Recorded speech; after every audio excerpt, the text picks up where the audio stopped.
Welcome everyone. We'll get started in about 1 minute. Just letting people filter in right now. Soyez les bienvenus. Nous commencerons dans 2 petites minutes. On attend à ce que tout le monde puisse avoir le temps de nous joindre. Merci.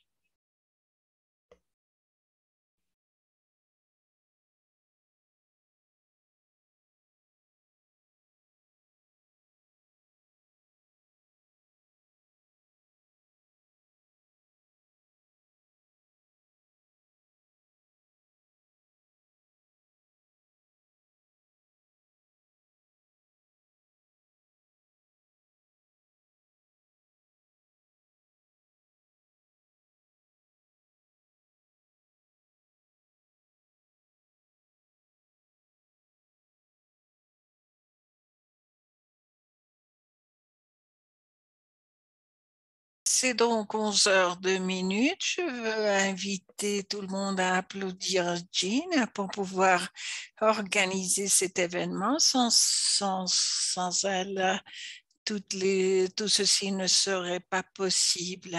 Je m'appelle David et je collabore déjà depuis 10 mois pour la préparation de cette conférence et je passe à la modératrice Sharon. Et avec Daniel Abrams qui va l'aider dans ce travail. Nous remercions sans doute tout le travail pour que tout ceci fonctionne sans des interruptions.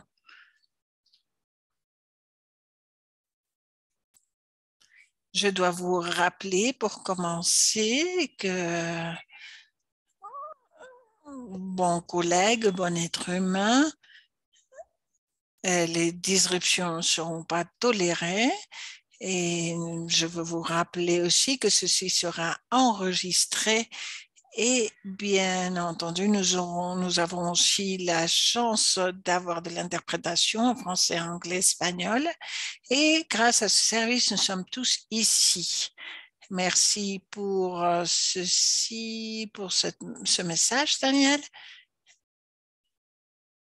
Je travaille avec USAID. Nous avons aussi aidé à préparer cette session. Je vais faire quelques commentaires très brefs. Nous avons un panel très magnifique et distingué. Et comme je le vois, beaucoup de choses se sont dites aux plénières pour cette communauté. C'est une conjoncture importante car il y a des problèmes profonds. Comme nous avons vu, les ressources, la diversité ont été vraiment frappées et comment ceci impacte les programmes de sécurité. Nous ne sommes pas focalisés aux questions, c'est la causalité. Nous voulons conceptualiser comment nous pouvons répondre à ces problématiques. Donc, au fur et à mesure que nous voyons la possibilité d'établir des mécanismes, comment nous faisons que ceci fonctionne, quelque chose qui est si évident, mais en tout cas difficile de gérer. Qu'est-ce qui nous manque? Qu'est-ce que nous n'avons pas vu? Qu'est-ce que nous avons manqué de prioriser? Car si nous ne le faisons pas, il y aura des conséquences, car nous verrons la sévérité de ces défis que nous ne percevons pas. Ils vont augmenter et ils vont devenir une chute de problèmes à une dimension jamais vue auparavant. Et donc, nous voulons traiter ces thèmes et l'objectif définitif, c'est de voir comment nous pouvons être productifs pour faire face aux problèmes de l'environnement.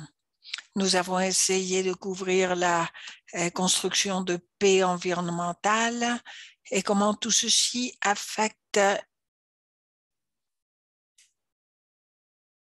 tout. Et nous pouvons réfléchir à la trajectoire aussi. Nous voyons la pensée innovatrice de tous les panélistes. Ceci est clé pour traiter ces nouveaux thèmes dans la construction de la paix environnementale ou CPA. La perspective du USAID, où je travaille en ce moment, c'est de voir comment nous répondrons à ces défis en ce moment et comment nous pouvons tracer une route pour continuer. Pour ceci, je vais passer à la modératrice. Et merci la présidence de EcoSpirit et assistante qui, à propos aux États-Unis, qui va gronder les panélistes qui vont au-delà du temps. Et merci pour cette organisation et pour l'organisation du panel. Alors, je dois vraiment faire attention au temps parce que nous voulons que tout le monde puisse transmettre leurs idées. Nous aurons plusieurs présentations des panélistes. Chacun des panélistes aura de 3 à 5 minutes pour montrer sa perspective et je vous encourage à voir tout leur travail en ligne. Vous peut-être connaissez beaucoup d'entre eux. Vous pouvez réviser leur bio sur l'Internet et vous pouvez participer, montrer des commentaires. Vous pouvez placer des commentaires sur le chat, sur la boîte à dialogue. Et nous pourrons écouter de Alison Brown, USAID et autres. Pour commencer, une note personnelle. Moi, j'étais très contente lorsque Daniel m'a contacté car le gouvernement des États-Unis, je pense que mon gouvernement, il voudrait gérer un domaine à la fois. Et comme les universités, c'est divisé par discipline, mais le changement climatique, l'eau, la perte de biodiversité, etc., ceci sont des facteurs qui sont dans des départements séparés. Comment fusionner ceci? Comment travailler dans cette communauté de pratique pour pouvoir travailler tous ces thèmes en même temps? Il y a un débat, ce n'est pas un débat opposé comme il se passerait avec l'académie, mais c'est plutôt comme tracer une route pour comprendre la gouvernance. Et je devrais peut-être commencer en reconnaissant que nous n'avons pas l'intention que beaucoup de personnes auraient l'idée qu'on cherche d'une façon ou d'une autre de fermer cette brèche. Je vais donc présenter notre premier présentateur. J'espère avoir l'ordre bien. Corey, de la PNUD et des Nations Unies et de la Banque mondiale. Je crois qu'il nous accompagne depuis l'Afrique. Alors, il est très actif sur le champ, sur le terrain. Et il va nous présenter les idées sur ce thème important. Merci à Corey. Il est un plaisir d'être aujourd'hui avec vous. Je sais que mon audio n'est pas le meilleur, mais ce que je voudrais suggérer, c'est qu'en dans nos communautés de pratique, nous puissions voir le manque de ressources naturelles et tout en relation avec le conflit, mais l'évidence nous montre qu'il y a une redondance que nous pouvons mentionner. Nous travaillons avec l'Afrique occidentale. C'est une région de préoccupation pour la sécurité environnementale, car il y a beaucoup de problèmes, de conflits entre les paysans, les agricultures, et il y a le réchauffement rapide de la température moyenne de 1,5 depuis surtout dans les populations où il y a de la pauvreté. et où le niveau des cultures est plus bas. En raison des conflits aussi, ça a à voir avec le changement climatique. Beaucoup des programmes et des recherches que nous faisons, c'est que le manque de ressources va augmenter le conflit. C'est un moteur de conflit, ainsi que l'augmentation de terres pour l'agriculture et chercher d'autres moyens de vie. Et ceci fait que le groupe recrute les personnes, mais nous ne voyons pas qu'il y ait plusieurs de zones qui expérimentent ce manque de ressources. Et il n'y a pas une corrélation spécifique entre les zones du sud et de gauche où se trouve le plus de conflits. Nous voyons aussi qu'il y a une corrélation spéciale de la biomasse. Un autre exemple qui pourrait être vrai, c'est que les patrons des mouvements, des déplacements humains commencent à changer. Ce pourrait être en relation avec la recherche de ressources et non seulement avec le manque, mais c'est parce qu'ils doivent chercher d'autres marchés dans d'autres zones. Et ceci a à voir surtout avec les changements. Et nous devrons le placer sur le centre de la discussion dans les conflits qui existent dans la région. Et s'il fallait inclure ou ne pas inclure la corruption, l'impunité et le manque d'institutions sociales, on pourrait ajouter les ressources et la faiblesse institutionnelle sont des choses aussi qui, dans le contexte de l'Afrique occidentale,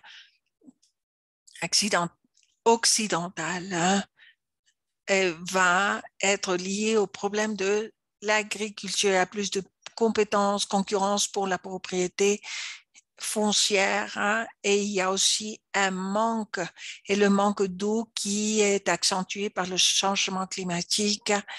Et nous voyons en premier essayant de faire un équilibre entre le manque et l'abondance.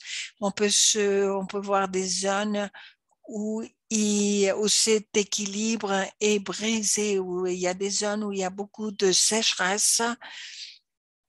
C'est dommage, mais on peut à peine entendre le présentateur. Le son est très mauvais. Il y a des programmes et il n'y a pas de ressources. Et ces mêmes ressources sont frappées par le changement climatique. Un autre point que je voudrais signaler, c'est que nous ne devons pas tout simplement focaliser sur le manque, car la gouvernance est le centre de notre travail pour le changement climatique, la sécurité, et la CPA.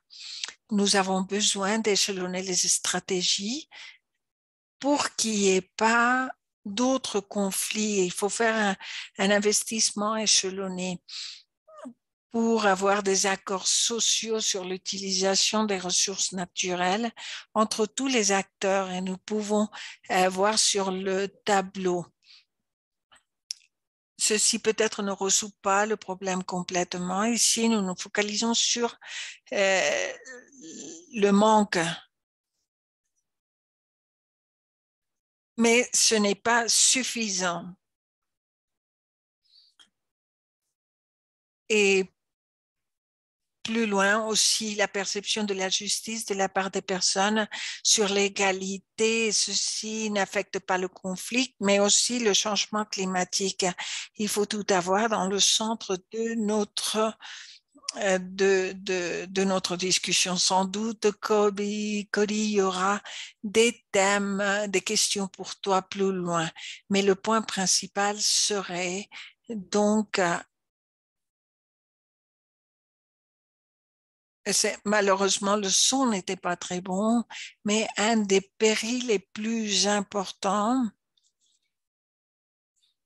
et ceci ne va pas résoudre les problèmes que nous avions. Oui, c'est justement ça. Exactement. Est-ce que tu l'as vu dans ta pratique que ceci se passe, la mauvaise application des réponses? Oui, tout à fait.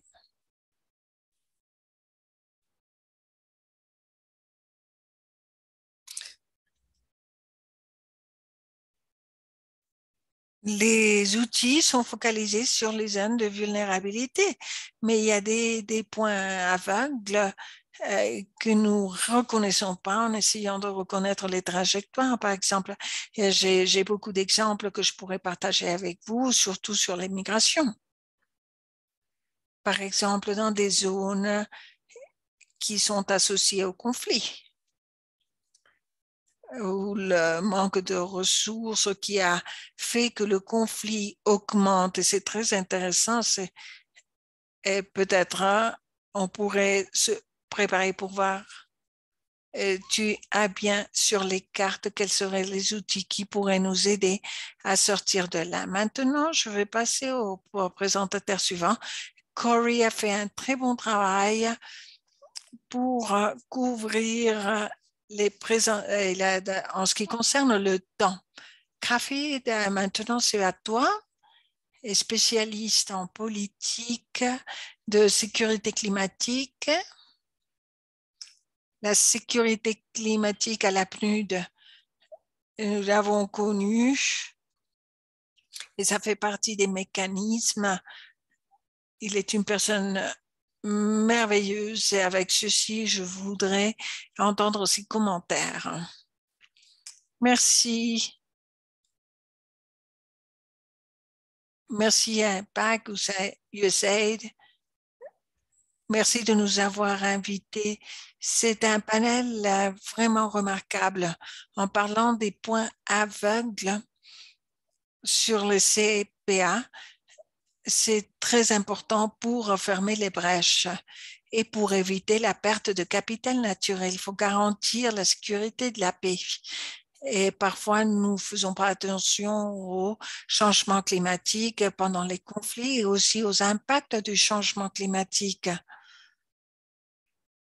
Et dans les années plus récentes, l'agenda a eu à voir avec ces brèches, tout ce qui a à voir avec la biosécurité. Je crois que le problème, c'est la définition. Ce que nous regardons seulement dans une direction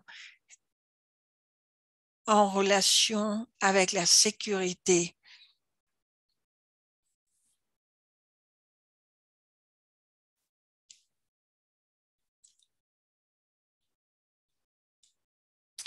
Toutes ces négociations dans le changement climatique et puis le financement aussi qui aurait tellement de problèmes et pour faire une différence.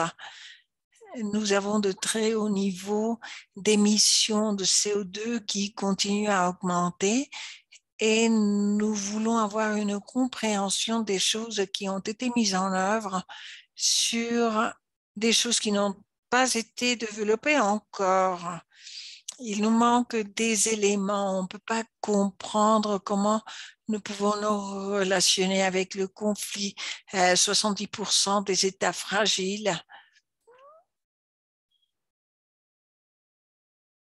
Et je crois que tu vas trop vite et c'est peut-être tu vas un peu trop vite et tu as beaucoup de choses à nous transmettre.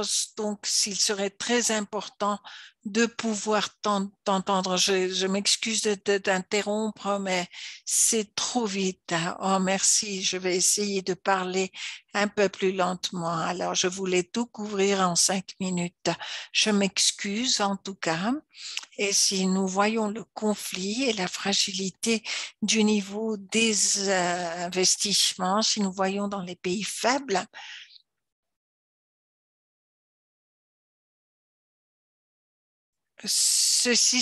presque tous les pays seraient inclus, les pays les plus pauvres. Ils se trouvent dans les listes des pays où il y a des conflits. Alors, et ce sont les pays de rente basse et les conflits dans les régions, c'est difficile.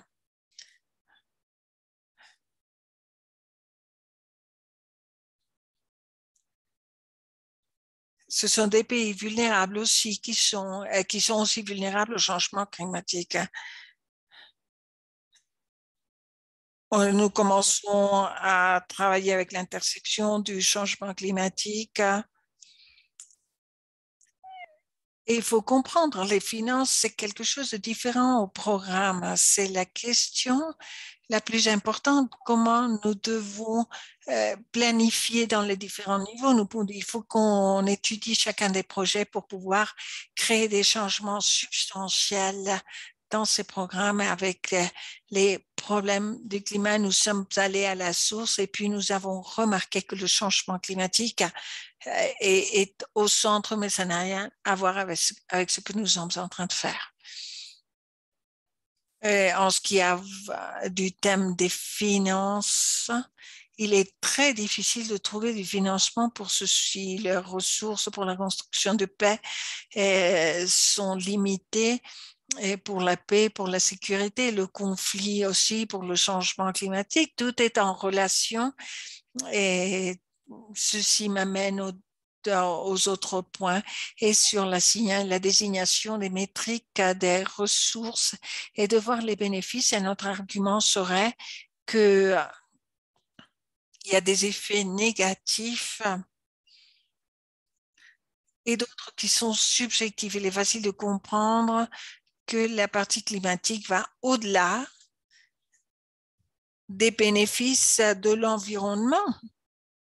La conception de politique, il faut voir d'autres bénéfices qui parfois sont ignorés. Il ne faut pas les mépriser. Nous avons par exemple l'adaptation aussi qui aide à la construction de paix.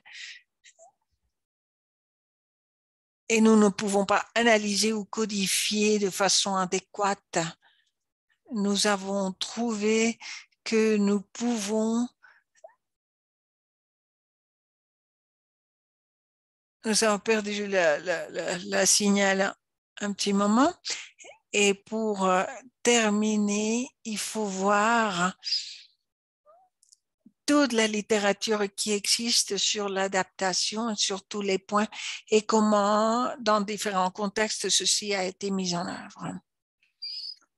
Aussi les risques du conflit, les co-bénéfices. Merci Catherine.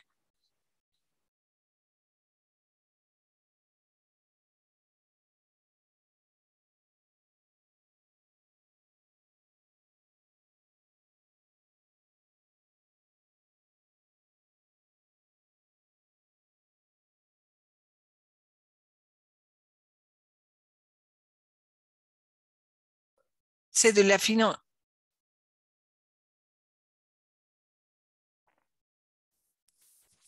Oui, c'est parce que dans la diapo,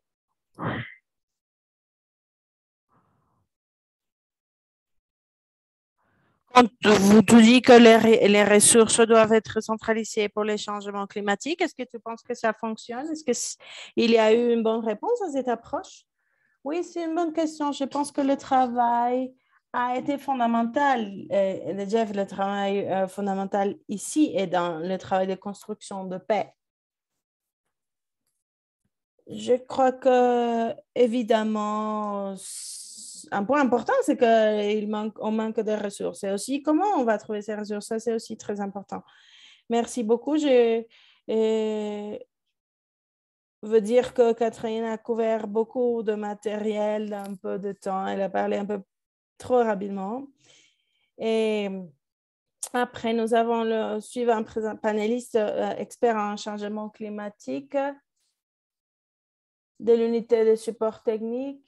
C'est comme ça que je l'ai connu et j'admire son travail de comment on met la sécurité climatique et d'autres défis sur la pratique. Elliot Levin. Merci beaucoup. C'est un plaisir d'être ici et je veux dire que je vais reconnaître que ça fait plaisir, un grand plaisir de faire partie de ce panel. J'ai eu le plaisir de travailler avec quelques-uns que je vois ici d'entre vous et moi, je dois dire que je suis honorée de faire partie de ce panel. J'ai travaillé en Colombie, au Niger, en Somalie, en Afghanistan, Myanmar. pour déconstruire des résiliences au changement climatique. Ça fait déjà plusieurs années. Dans les dernières années, c'est juste de dire que nous avons augmenté notre approche sur les thèmes des changements climatiques. Plus d'investigations et des recherches et des mises en marche de ces processus. Qu'est-ce que ça signifie que notre travail aborde ces deux sujets? Nous venons de publier un rapport qui va synthétiser tout notre travail basé sur notre expertise et je veux vous partager le lien, mais je vais parler des défis par rapport au design, à la conception et l'implémentation des programmes et ce qui peut encourager ce type d'initiative. Je dois dire qu'on a identifié quand même des défis. Je ne veux pas dire qu'il n'y a pas de défis.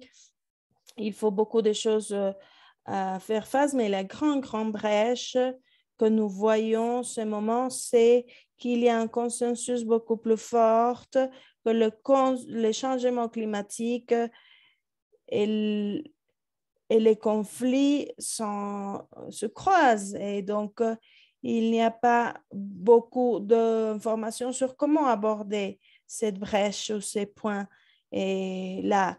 Et donc, ça nous a fait voir de manière claire par rapport au support que nous faisons. Donc, on a voulu comprendre les paysages des approches existantes pour la communauté internationale et ça a été fait à travers un rapport du Royaume-Uni. Ce n'était pas exhaustif, mais quand même, on est arrivé à un point important, ce qu'on appellerait l'état de choses. Donc, ce sont des dynamiques de comprendre comment aborder ces liens entre le changement climatique et le conflit. Et donc, nous avons trouvé qu'il y a peu d'expertise sur des programmes sur lesquels on puisse se baser et sur les ressources aussi.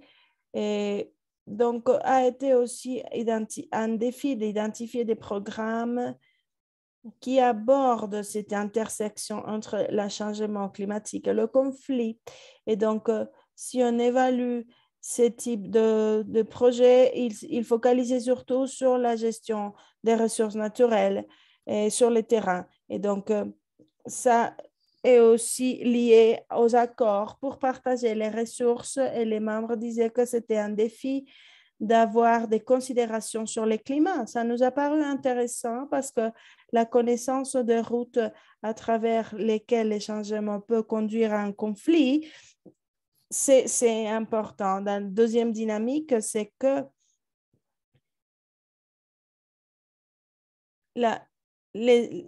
c'est en relation avec les outils et les approches que nous avons vues de manière similaire. Nous avons fait aussi une révision, un suivi de ce travail initial d'évaluation et de méthodologie et des stratégies. Nous avons donné une ponctuation selon quelques variables qu'on peut vous dire dans d'autres discussions. Ça nous a amené au fait qu'il y a une abondance des efforts pour comprendre les sécurités et les menaces pour la sécurité. C'est un point de début très utile pour les programmes et pour concevoir des choses comme par exemple l'approche géographique et savoir où l'on peut mettre les investissements. Et donc,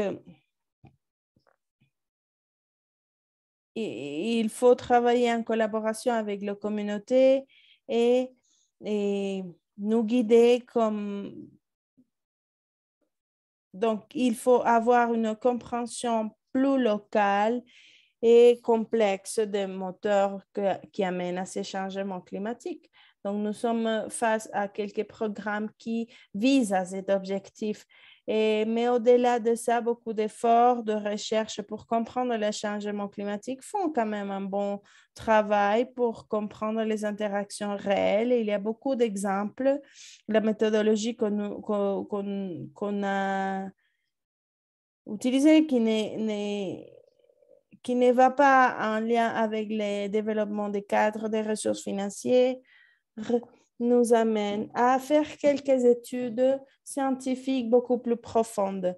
Et c'est une barrière quand même, ces défis. Donc, pour faire face à ces problèmes, et nous associer avec d'autres institutions pour pouvoir aborder. Et c'est ce que vous avez à droite. Et c'est ce qu'on a voulu faire. Et c'est ce que je vais souligner, c'est le manque de ressources d'évaluation. Parce qu'on trouve que dans beaucoup de programmes que nous avons analysés, a été difficile parce que beaucoup de programmes sont liés avec les points positifs qui apparemment sont des outils qui fonctionnent, mais il y a un manque d'évaluation du programme en général par rapport au conflit ou à l'adaptation. Donc, on sait beaucoup de comment ça fonctionne, dépend le contexte, mais on trouve plusieurs défis, mais on a quand même eu de progrès dans ces domaines et nous sommes convaincus que ce type de programmes pourront avoir un grand impact. Il faut tout simplement surmonter les défis de mise en marche. Merci beaucoup. Elliot, je crois que c'est très intéressant d'avoir une organisation, une opération qui étudie et qui essaie de comprendre les complexités, mais je me demande si seulement, et je ne sais pas si tu l'as mentionné, je crois que tu l'as mentionné, c'est que tu as montré, ça va faire un mapping de la complexité de comment ces personnes sur le terrain doivent être là et donc de quelle manière on va fermer cette brèche. C'est un modèle complexe de pensée en comparaison avec quelqu'un qui dit que, bon, il y a déjà beaucoup de progrès. Oui, il y a beaucoup d'éléments et de défis auxquels nous devons faire face. Je dirais que c'est une raison pour laquelle il faut que nous ayons des méthodologies d'évaluation qui sont la manière principale, et non pas seulement de comment on va dessiner les programmes, mais les moteurs derrière les programmes. Donc, ces cadres peuvent se voir compliqués dans un moment donné, mais si on donne ce type d'outils, si on met en pratique ce type d'outils à travers des évaluations, on peut implémenter des programmes et comprendre les forces qui vont encourager les progrès et les actions contre le changement climatique. Je crois que ce n'est pas facile de l'implémenter, mais ce type d'outil va rendre plus facile la tâche. Oui, c'est une motivation. Comme je dis, il y a beaucoup de motivation avec des méthodologies très robustes, très fortes, avec des très bonnes publications comme agence. Nous avons la responsabilité d'implémenter des choses et d'initier un programme et avec une phase initiale. Et ça serait un grand défi pour amener cette force pour que des institutions académiques ou agences différentes puissent le faire. Nous avons expérimenté avec d'autres formes d'amener à ces produits. Et si on ne commence pas pour les bons schémas, ça sera compliqué. Oui, il y a une personne sur le chat qui veut que tu partages les informations sur le changement climatique en Colombie. C'est la manière. Il y a quelque chose qui manque, c'est un peu la dégradation environnementale dans ce cycle causé par les conflits qui fait partie du problème. Il y a des personnes qui posent des questions directement sur le chat. On peut en parler plus après, un peu après.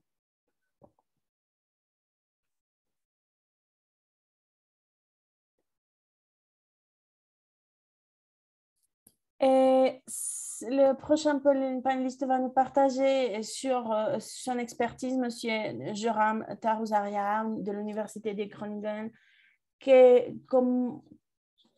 comment ces pratiques des religieuses vont influencer les conflits et les changements climatiques. Merci beaucoup, c'est un plaisir d'être ici.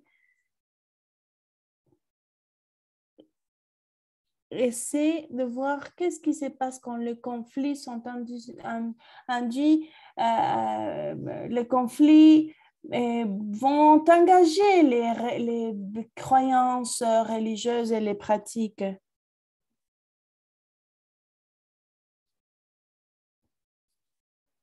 Comment on met des structures intelligentes pour augmenter les finances, les ressources, les technologies et faire des bonnes recherches pour des initiatives, les initiatives de changement climatique. Le problème, c'est que la majorité des communautés qui expérimentent cette insécurité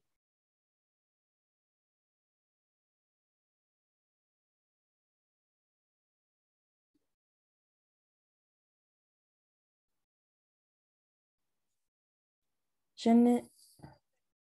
ne sais pas si c'est moi ou toi.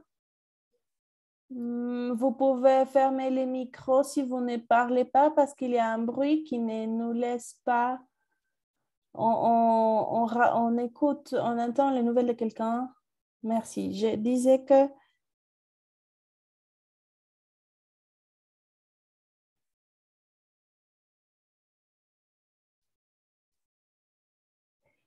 donc, ça va engager ces recherches pour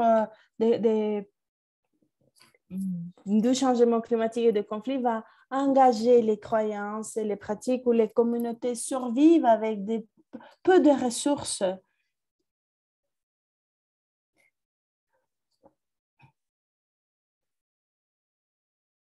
Et on doit prendre d'autres mesures exceptionnelles pour, par exemple, ce qu'ils considèrent sacré comme l'eau, le sol, la terre, et il faut être concret.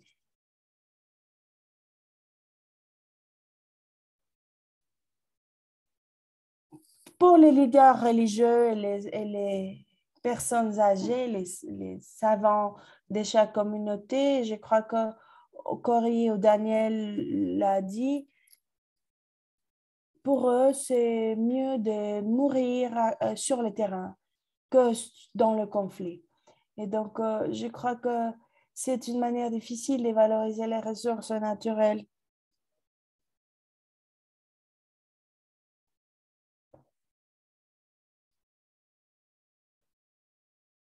La valeur des ressources va donner des formes en réaction de quelques communautés dans les conflits qui sont induits pour le climat. Et donc, quand même de cette manière, on ne tient pas compte de cet aspect dans le dessin des produits, dans la conception des produits. Donc, cette approche est fondamentale pour comprendre et pour actualiser beaucoup plus le système. Donc, il y a des projets peut-être amenés pour des mauvaises interprétations étymologiques. Donc, il faut qu'il y ait un dialogue constructif et des différentes approches économiques, technologiques, mais aussi religieuses. Et aborder les risques parce que, comme nous savons tous, le changement climatique avec tous ces défis est très complexe. Donc, pour conclure, je crois que les croyances sacrées et les pratiques sont sous-estimées des fois dans les recherches, dans la politique des changements climatiques et dans les pratiques. Mais si on explore, ça nous aiderait à protéger beaucoup plus la nature et à assurer un bien-être plus grand et pour que la disponibilité des ressources et la science et l'infrastructure va améliorer de manière beaucoup plus intense. Et pour répondre, pour implémenter ce type de stratégie.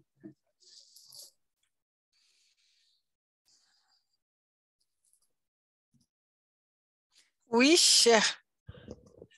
une question qui me vient à la tête, c'est comment le faire. Je suis convaincue que les pratiques et les croyances sacrées sont très importantes, peu importe la langue, mais la façon de l'équiparer. Est-ce que tu as une idée sur ceci? Il me semblerait que ceci est très important, une formule de comment présenter ceci. Par exemple, la technologie moderne. On fait beaucoup de travail pour améliorer ou faire face aux défis du changement climatique comme une façon de rationaliser cette idée de pratique et de croyances sacrées. C'est de voir les parties prenantes, les communautés locales. Qu'est-ce qui fait Qu'est-ce qui a de sens pour eux dans leur propre vie et dans leur propre expérience? Nous avons entendu qu'Eliot mentionnait le manque de ressources peut augmenter le conflit, mais ce ne doit pas être comme ça. Ceci pourrait conduire à la coopération aussi, et l'abondance de ressources ne va pas déterminer l'absence de paix ou la présence de conflit. Il faut voir les deux parties, il faut voir ce qui se passe vraiment dans le surplus ou le manque de ressources et puis voir comment les personnes valorent les ressources naturelles et comment leur idée du sacré peuvent influencer leur pensée lorsqu'ils sont face à des conflits comme celui-ci. Donc, il faut une meilleure participation dans les communautés locales, dans la partie culturelle aussi, et de voir plutôt ce que nous pouvons partager au lieu de voir ce qui peut nous éloigner. Et comme ça, nous pourrons avoir une paix durable. Merci, Joram. Je vois le délégué de l'ONU pour voir ces outils que tu présentes en ce moment, de voir comment nous pouvons intégrer ces outils pour pouvoir comprendre. Et une des choses que tu as dit, c'est comment nous pouvons avoir une croissance avec un contenu local. Est-ce que c'est comme ça? Oui, oui, c'est tout à fait ça. C'est aussi une question de génération de connaissances. Comment nous pouvons avoir plus de connaissances sur le climat, sur la sécurité climatique, pour pouvoir mettre en œuvre les programmes particuliers, une focalisation, une approche technique.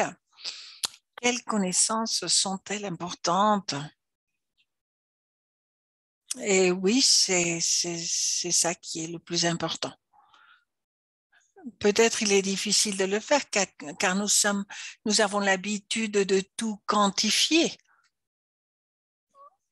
Nous voyons les départements, mais ça ne s'encadre pas là-dedans. Et ça prend du temps pour processer tout ceci. Et il faut travailler avec ce que nous avons, ce qui nous permet de travailler rapidement. Mais sans doute, nous pourrons prendre ces mesures plus loin. Oui, oui, je te comprends. Je suis d'accord avec toi et je vous encourage.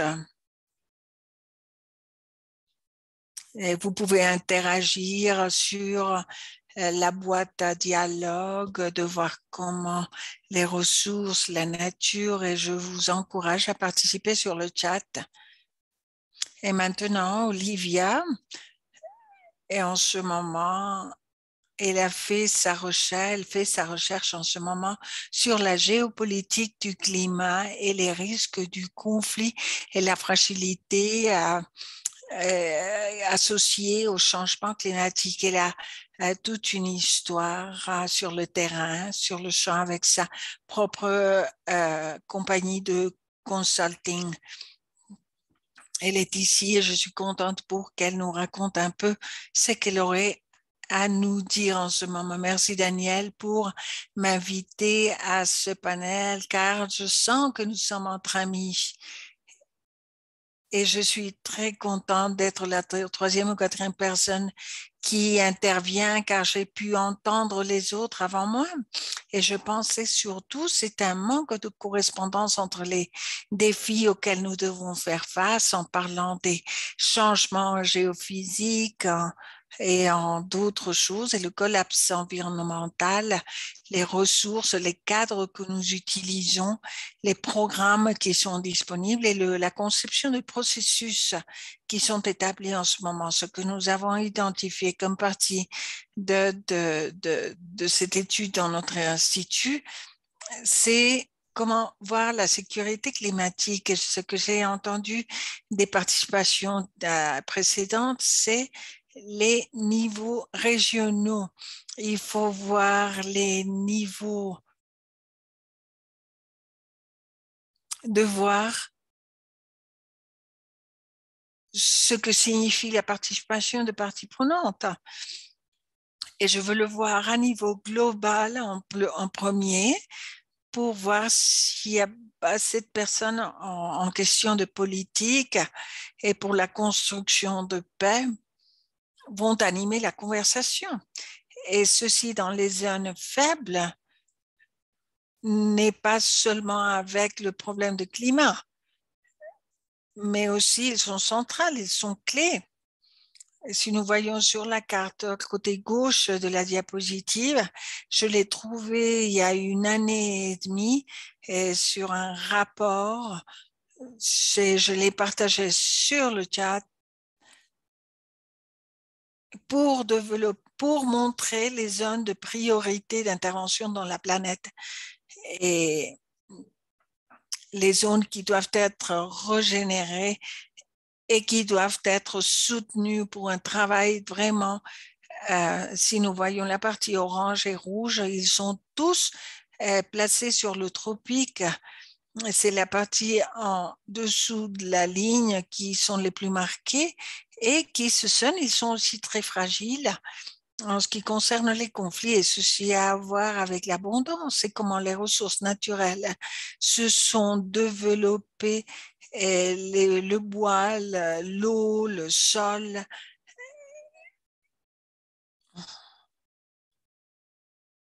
Et comment ceci bouge et fait avancer les économies.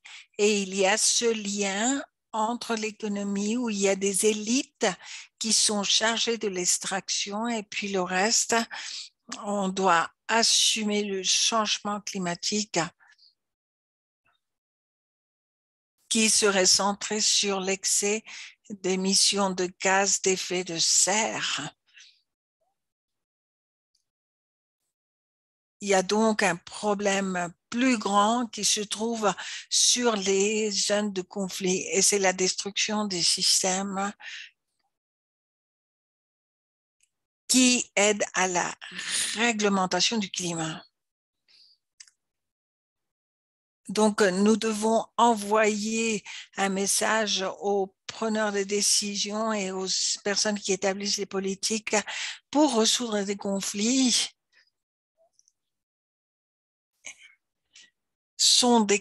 Que ce soit des collègues de la lutte contre le changement climatique et qui auraient besoin d'une ambiance qui leur permettait de développer leur travail et de l'échelonner à un niveau conceptuel. Comme Catherine le disait sur les finances, il y a toute une perspective là-dedans sur les personnes qui travaillent sous des zones fragiles ou affectées de conflits. Il y a différentes formes de travailler, il y a d'autres formes de compétences. Beaucoup dans la salle m'ont entendu parler auparavant de comment nous pouvons avancer vers un design où les écosystèmes pour pouvoir comprendre comment nous pouvons fortifier les communautés, comment nous pouvons travailler avec elles, avec des acteurs politiques et comment nous pouvons changer les efforts de construction de paix vers la coopération des processus régénérateurs et ceci aura des bénéfices locaux sous la forme de services écosystémiques, richesses et tenir compte aussi des éléments des événements extrêmes. Alors, quand on parle de changement climatique, il faut aussi voir comment le centre qui serait le plus difficile à aborder, comment nous pouvons vraiment aborder ceci et comment nous pouvons nous éloigner des économies qui seraient extractives. Celle-ci serait la façon de voir les choses et de les présenter à la communauté aussi des facteurs humanitaires qui devraient être là et qui devraient nous aider à lutter contre le changement climatique. Et je vais vous montrer la carte à droite qui a été publiée en 2018 sur la première édition de construction de paix en Californie. C'est une carte qui a la fragilité étatale avec le type de matériaux et l'extraction pour faire une transition vers un monde sans carbone. Et maintenant, les États-Unis, comme le reste du monde, nous le voyons en Chine, qui puisse nous donner des matériaux critiques. L'Europe, les États-Unis et autres cherchent ailleurs les matériaux critiques qui sont placés dans des zones fragiles et qui ont un impact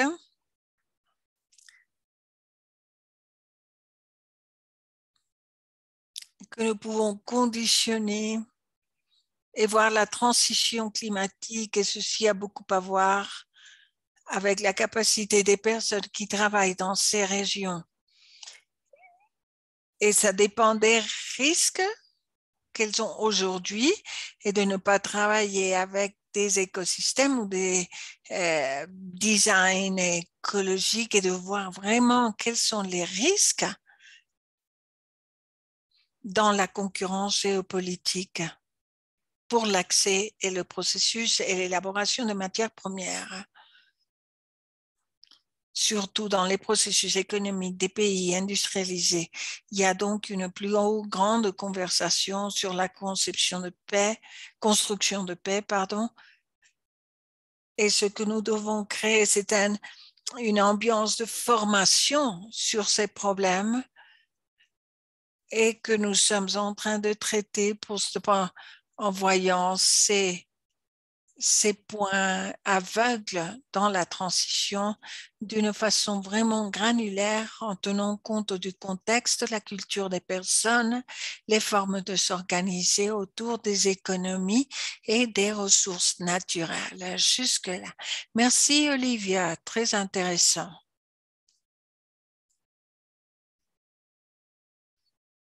Sur ces politiques extractives et régénératrices, je suis d'accord avec toi pour augmenter la sécurité et ceci fait partie de ma carrière et je veux formuler une question et j'aimerais entendre les autres sur cette opinion et sur ces différentes formes. Je voudrais tout simplement demander si je suis d'accord avec toi, avec tout ce que tu as présenté.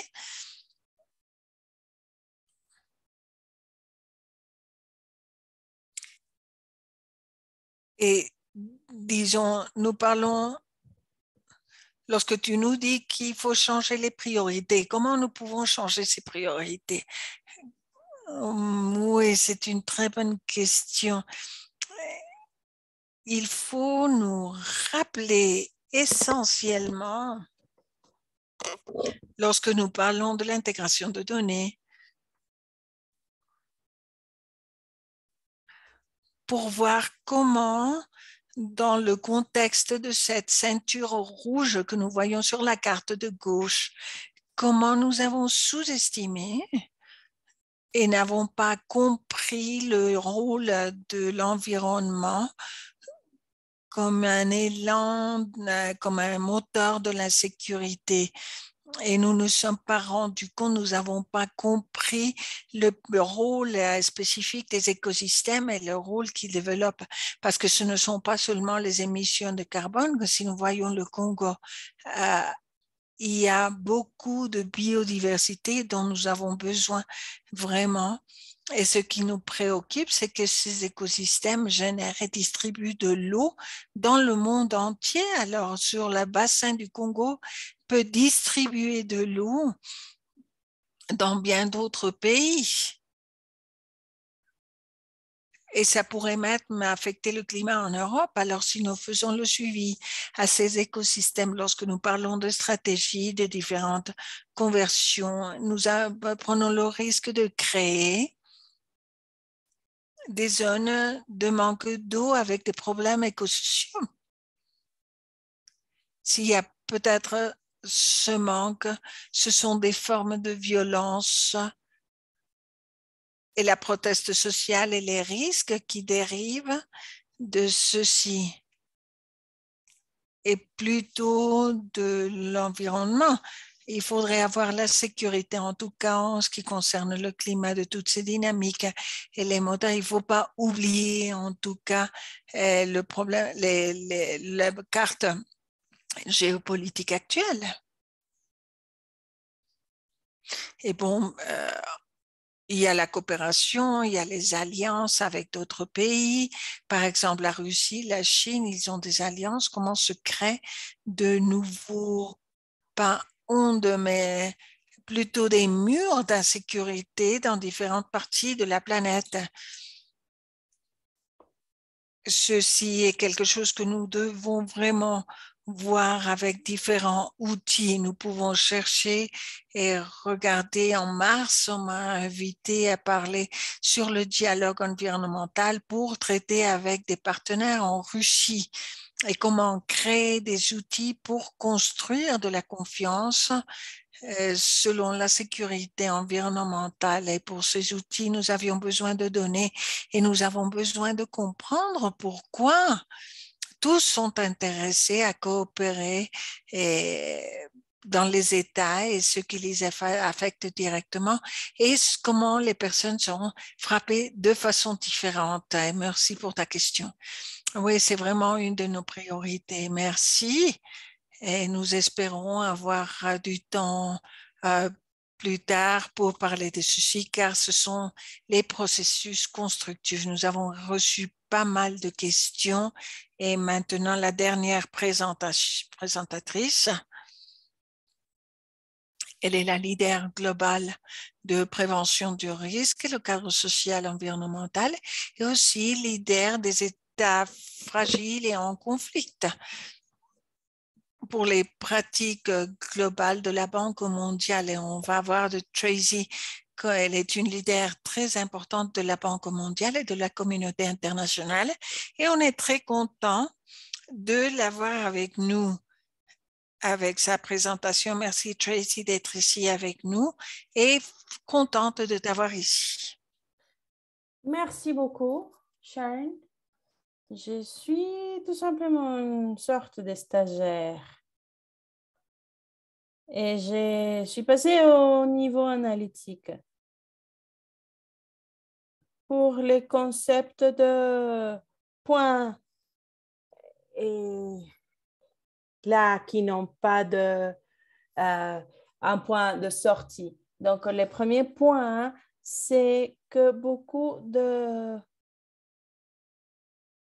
utilisent une terminologie de construction de paix.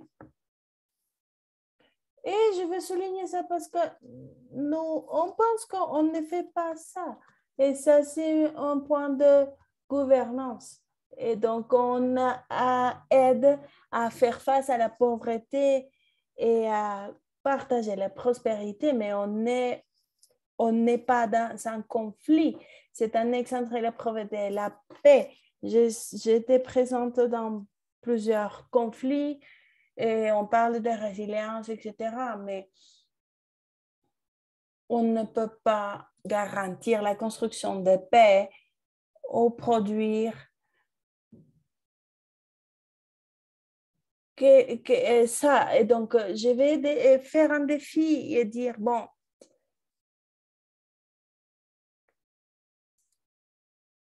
et dire de quelle manière on va se focaliser ou quelle est l'approche qu'on va utiliser. Donc, c'est pour ça que j'aime beaucoup utiliser ces schémas pour déstabiliser quelques personnes. Et donc, ce n'est pas nécessaire qu'il y ait un manque de ressources naturelles pour qu'il y ait un conflit. Mais ce sont les conflits naturels, l'abondance et le manque et les changements dans l'évaluation économique, c'est ce qui va augmenter le conflit. Olivia l'a dit par rapport aux minéraux verts et passer d'une économie nationale basée sur les minéraux de combustibles fossiles. Et quand il y a des changements au niveau des ressources naturelles, c'est là où l'on voit que ces conflits augmentent. C'est tout simplement un point qu'il faut voir parce que c'est un point, une tâche aveugle, un point aveugle ici. La troisième tâche aveugle, c'est qu'on parle de construction de paix environnementale comme une intervention qui n'a pas suffisamment de fonds et qui est sous-estimée par les institutions. Et donc, ce que je dirais de penser comme ça, c'est que c'est un engagement dirigé à améliorer la capacité environnementale et c'est aussi important et même plus important de ce que nous faisons sur la construction de paix environnementale. Et donc, si c'est dans les pays où il y a une fragilité majeure, où il y a des conflits, que souvent les institutions environnementales ont peu de fonds, peu de capacité de travail. Et si on n'aborde pas cette cause qui est la racine, on va dire, de ces problèmes, donc les problèmes pour le travail de construction de paix sera très grand. Et donc, et pour l'agenda des fonds environnementaux, qui est très, très peu, les ressources, ça ne va pas donner, ça ne va pas arriver à des points efficaces. Donc, dans des situations ou dans des zones où il y a des vulnérabilités ou des conflits, il y a une intervention. Il y a des interventions pour mettre de l'argent des communautés locales sur manière de protection sociale ou par l'effet de projection du travail. Et moi, j'ai vu qu'en réalité, ça va dégrader les ressources naturelles actives qui sont déjà, où il y a déjà un manque. Donc, si nous n'avons pas un support technique qui soit fort pour travailler sur ces projets, donc ça va endommager, ça va dégrader beaucoup plus les types de propriétés. Donc, ça, on ne peut pas tout simplement l'accepter. Donner de l'argent à des communautés pour ce type de projet. Et ils disent oui, ça va fonctionner parce qu'on va planter plus d'arbres, parce qu'on va générer de l'énergie solaire pour réussir à avoir de l'eau souterraine, etc. Corey l'a dit, c'est que nous pouvons faire dans nos interventions peuvent causer un dommage plus grand que porter de bénéfices. Et donc, il faut nous assurer à ce qu'on ne va pas endommager cette partie de l'équation. C'est ça. Il y a beaucoup à penser de ne pas endommager. Et donc, à partir de ça, tu as dit que le manque de capacité de faire un travail significatif, c'est un des grands problèmes. comment, quand je dis toi, toi, la Banque mondiale, quand nous avons un gouvernement qui met son argent à notre côté, comment on va influencer cette priorité? Est-ce que c'est possible de les faire ou est-ce qu'ils peuvent mettre l'argent sur les forces militaires où ils veulent? Moi, je travaille dans l'évaluation d'impact environnemental et avec les États avec des conflits. Et ce que je discute toujours, c'est que pour chaque dollar que l'on va investir dans les institutions environnementales, etc., des milliers de dollars qu'on va mettre sur la mitigation de l'impact environnemental à une échelle plus grande des aéroports, des lignes de transport, d'électricité locale, etc. Et si on peut capturer de 1 à 5% du budget pour un projet qui soit plus grand d'énergie, des milliers de dollars en réalité, ça peut redoubler l'argent qui va directement à l'investissement dans l'environnement. Donc, quand on fait ou quand on construit quelque chose, il faut s'assurer que cette construction soit durable en termes environnementaux et que ça puisse aider à renforcer aussi les institutions pour leur travail. Donc, oui, même si on utilise tous des différents mots, c'est comme si ça c'était une menace au lieu la question, c'est comment on va intégrer ces considérations dans tous les investissements et la gouvernance et dans toute la gestion, de manière à ce que ça fasse partie et ça ne soit pas quelque chose de séparé, tout simplement. J'espère que ça peut être une interprétation juste. Est-ce que tu serais d'accord avec mon interprétation? Oui, tout à fait.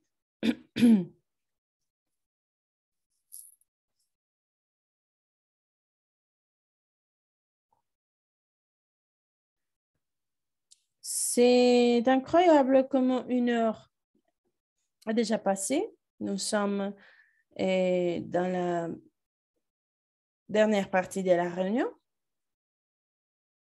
Et donc, je vais animer, je veux vous encourager à poser vos questions, à lever la main, à écrire sur le chat. Je vais lire un commentaire qui dit que ça a été une séance excellente qui nous amène à voir au niveau macro ce qui est derrière la géopolitique et de quelle manière on va articuler. Merci. De très bonnes présentations. Oui, je suis d'accord. Ça a été fascinant de vous entendre, de voir comment on a pu réunir pour avoir une image beaucoup plus complète. Et nous allons... Daniel, tu as une question particulièrement que tu voudrais lire?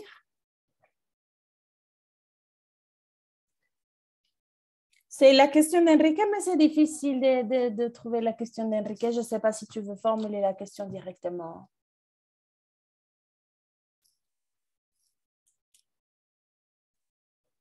Je crois que tu as... C'est sur les changements de pays en développement qui doivent être la transition à des économies génératrices. Quel est le rôle des pays industrialisés sur cette approche?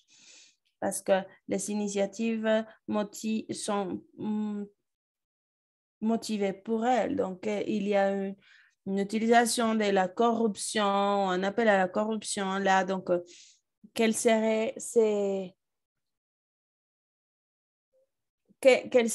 les approches pour faire face à ces problèmes? Donc, c'est une question pour tout le monde, je pense. Peut-être Olivia, je ne sais pas si tu peux parler en premier. Oui, c'est une très bonne question. Merci, Enrique. C'est une des questions clés qui conduit le travail que nous faisons. Et la première chose que j'ai à dire, c'est que tu as dit que un point où le conflit et les zones d'un conflit, qu'est-ce qu'il doit faire? Donc, je vais essayer de tourner un peu cette question. Et c'est que ils vont faire que les émissions de gaz, par exemple, soient avec une tiers part et amener ces pollutions dehors. Donc, actuellement, l'émission, c'est parce que beaucoup d'entre elles ont été fragmentées dans la chaîne d'approvisionnement, ce qui nous connecte en Afrique, en Amérique, en Asie. Donc, c'est dont on a besoin.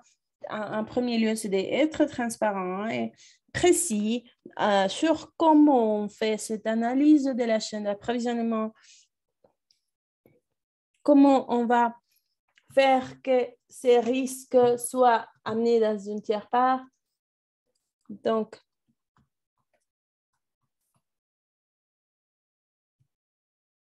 c'est la manière dans laquelle on va faire une modélisation économique.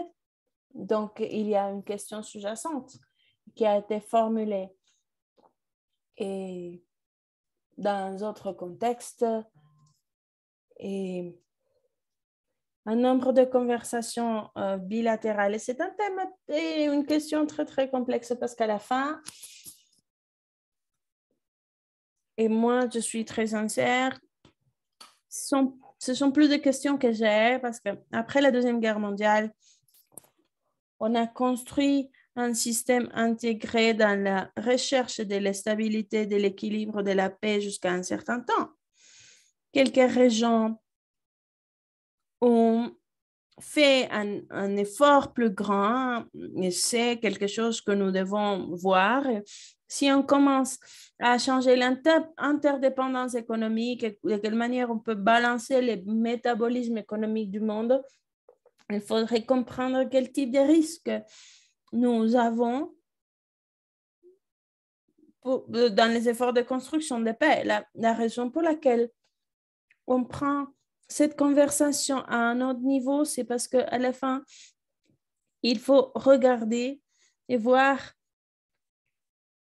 quelles sont les industries extractives, pourquoi ça s'utilise. Si on parle de la croissance économique, quels sont les bénéfices et les revenus?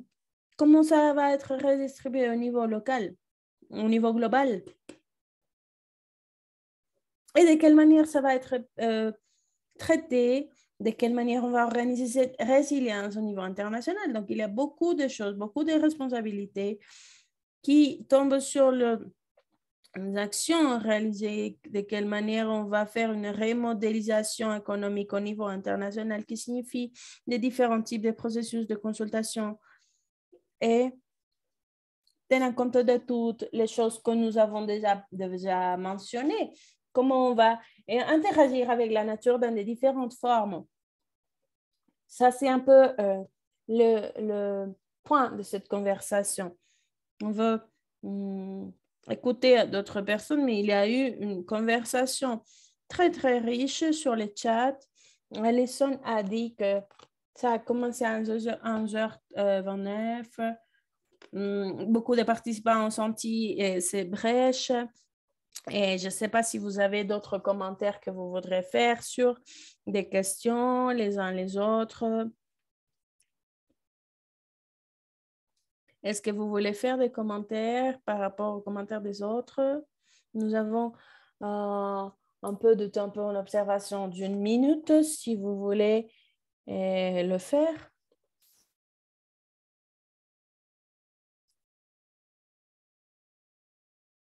On ne va pas vous appeler par vos prénoms? Oui, Corey?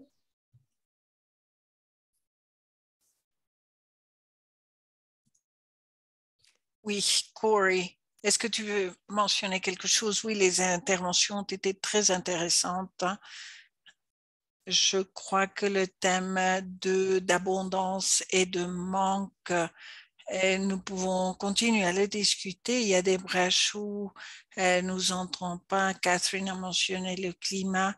Et un autre point, des choses qui nous préoccupent, c'est que je n'ai pas vu la présentation, mais dans l'ordre d'adaptation et des finances, peut-être ne sera pas suffisant. Je ne sais pas ce qu'il est devenu, mais l'échelle de celui-ci. Et je pense surtout, je ne sais pas, la trajectoire aujourd'hui qui a été surtout internationale, va présenter des risques réels très graves sur tout ce que nous avons discuté. Surtout, ceci va nous aider à répondre à d'autres questions qui pourraient faire les pays industrialisés sur l'adaptation. Mais et l'argent, comme Tracy le disait, la capacité, surtout à niveau local. Ce sont donc des facteurs connus, nous les connaissons, et c'est une échelle, il faut l'échelonner. Et ce serait avec la nature sans précédent. Il nous faut tous réfléchir à ce sujet. Merci, Corey. Je veux attirer l'attention des personnes sur la boîte à commentaires ou le chat, car il y a des commentaires très, très intéressants. Oui, c'est tout intéressant, les discussions et tout ce que nous avons entendu. Le point de Tracy a beaucoup à voir avec ce que nous faisons, les choses. Il faut bien les faire, les solutions d'adaptation, les possibles adaptations. Je crois que les finances aussi. Nous devons penser au volume. Nous n'avons pas eu tout le montant ou la quantité dont nous aurions besoin. 2300 millions de dollars dont nous aurions besoin pour garantir que les zones de conflit puissent avoir accès aux fonds. Et si nous voyons les 20 principaux États fragiles, ils sont parmi les plus fragiles et les finances sont à nouveau une métrique importante. Il y a une étude des dépenses militaires, près de 2 millions de dollars de l'année dernière, sur le changement climatique et la paix environnementale. Et ceci souligne les thèmes importants que les pays souffrent en raison du manque de ressources. Joram, oui, notre commentaire. Oui, je vais être très bref. Je voulais tout simplement mentionner sur ce que Tracy a dit sur les changements des ressources naturelles et des actifs. Ceci nous aide à comprendre que lorsque ces conflits ont lieu, comme je le disais, c'est pas dans le vide. Et nous voudrions le voir comme ça, comme si c'était dans le vide, et ce n'est pas possible.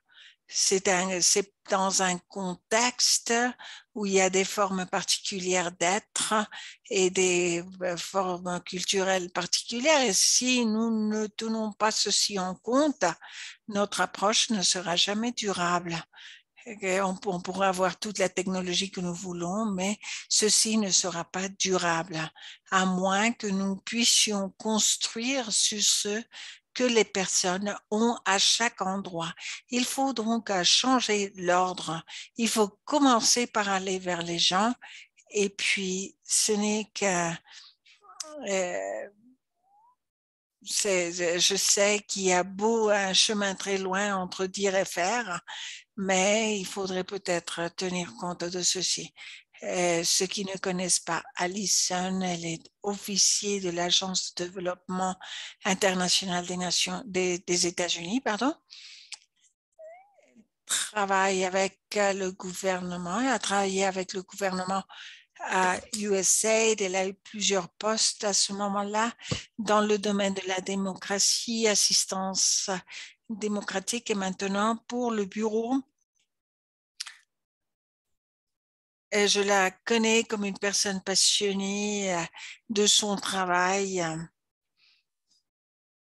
et de comment nous pouvons bien faire avec la sécurité climatique.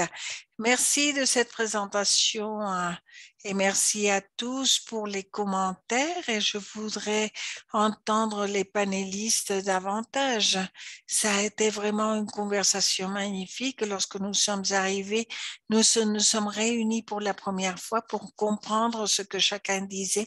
Nous savions que ce serait une interaction très intéressante. Je voulais tout simplement parler très brièvement de quelque chose, de comment parfois nous voyons qu'il y a des isolements sectoriels. Ceci, je crois que nous tous, nous avons entendu parler que c'est le climat, c'est la paix environnementale, la sécurité climatique, la sécurité alimentaire. Et ce que nous devons souligner, c'est que la communication des problèmes que nous sommes en train de construire doivent être accessibles aux leaders, aux personnes qui font les politiques, qui ont le premier contact et qui sont sur le territoire. Je suis une ambientaliste et je suis chargée de la composante environnementale, comme Tracy disait, sur la partie environnementale. Il faut voir les bénéfices et les désavantages de cette partie, de l'accès que nous pouvons avoir, de voir ces exercices et surtout, nous devons garantir que nous ne pouvons pas continuer comme ça. Parce que au lieu d'augmenter le conflit, il faut parvenir à ces endroits où il n'y a pas eu accès aux finances, car ce sont des zones fragiles. Mais je pense que le rôle des programmes est très important car ils sont obligés vraiment à mener ces ressources. C'est obligatoire de le faire et des problèmes comme le manque de choses, ça va augmenter les conflits et ça va nous aider à comprendre vers où nous sommes et vers où nous allons. Et il faut voir la relation avec les cultures, avec l'environnement. Et s'ils ne sont passionnés ou s'ils devront lutter pour l'accès aux ressources, alors nous serions dans un meilleur scénario. Nous aurons des programmes car il y aura des priorités, il y aura des intersections et nous devons comprendre comment inclure le conflit et la construction de paix dans l'environnement. C'est quelque chose de si petit et que dans les autres rôles que j'ai déjà travaillé pour le climat aux États-Unis au fur et à mesure qu'on discutait avec les collègues, on voulait faire beaucoup de mitigation et de finances, mais nous ne parlons pas sur l'accès. Mais ce n'est pas directement dans la tête des personnes. Nous avons besoin de faire une connexion plus forte entre ce que nous pouvons faire et ce que l'accès nous permettra et comment nous pouvons l'améliorer. Aussi, je pense qu'il serait intéressant du concept de Corey sur l'inégalité qui a un très grand impact sur le conflit,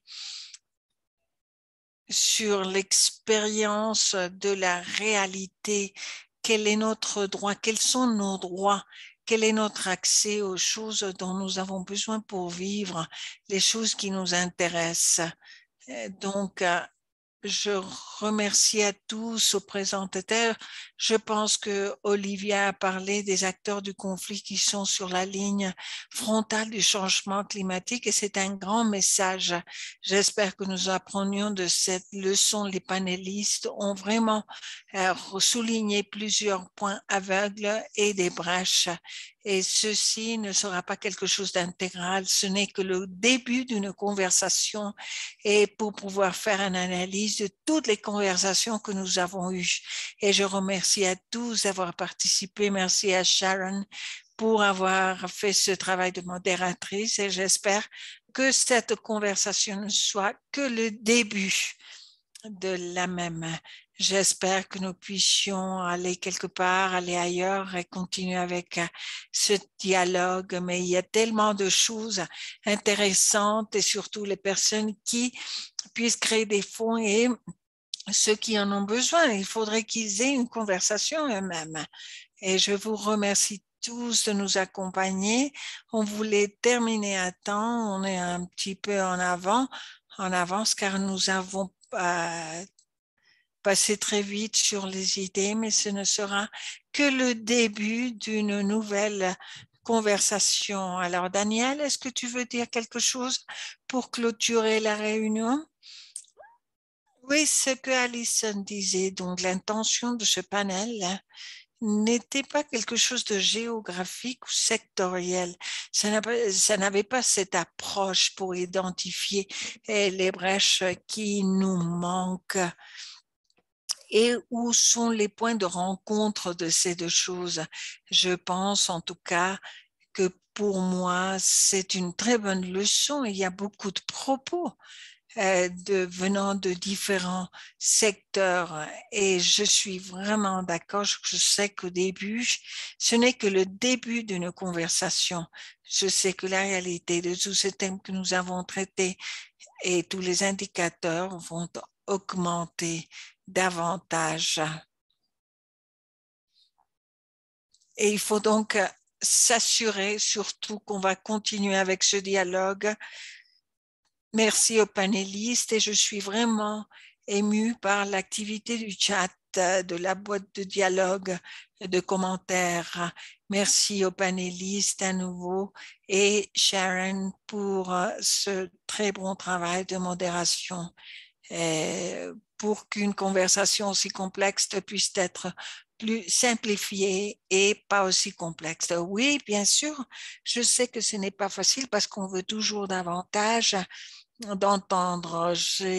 J'essaie encore de trouver comment le faire mieux et comment mettre tout ceci en pratique. Je veux remercier à tous pour le travail que vous faites tout le temps et pour ces merveilleux commentaires sur la boîte de dialogue, de commentaires. Continuer avec la conférence. Je suis sûre qu'on va se retrouver un jour et d'ici là, faites attention à vous